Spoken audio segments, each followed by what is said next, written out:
Appendix ಸರ್ಜರಿನ ನೀವು ಮುಂದಕ್ಕಾಗ್ತಾ ಹೋದರೆ ಯಾವುದೇ ಕಾರಣಕ್ಕೂ it can lead to complications and it can be fatal, ಜೀವಕ್ಕೂ ಅಪಾಯ ಆಗೋ ಸಾಧ್ಯತೆ ಇರುತ್ತೆ.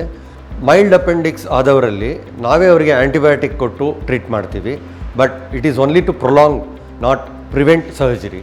Surgery is a must. ಮಾಡಲಿಲ್ಲ ಅಂದರೆ ಕಾಂಪ್ಲಿಕೇಶನ್ ಆಗೋ ಸಾಧ್ಯತೆ ಭಾಳ ಹೆಚ್ಚಾಗಿರುತ್ತೆ. ಅಪೆಂಡಿಸೈಟಿಸ್ ಆದಾಗ ಹೊಟ್ಟೆಯ ಕೆಳಭಾಗದಲ್ಲಿ ತೀವ್ರವಾದ ಹೊಟ್ಟೆ ನೋವಿರುತ್ತೆ, ಕೆಲವರಿಗೆ ವಾಮಿಟಿಂಗ್ ಸೆನ್ಸೇಷನ್ ಇರುತ್ತೆ, ಕಾನ್ಸ್ಟಿಪೇಷನ್, ಫೀವರ್.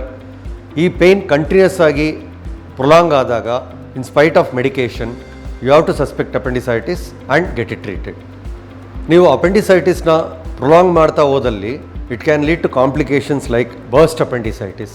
ಬರ್ಸ್ಟ್ ಆದಾಗ it can lead to severe infection and fatal complications like death also. ಅದರಿಂದ ಪ್ರಿವೆಂಟ್ ಮಾಡಲಿಕ್ಕೆ ನೀವು ಸರ್ಜರಿ ಮಾಡೋದು ಮಸ್ಟ್.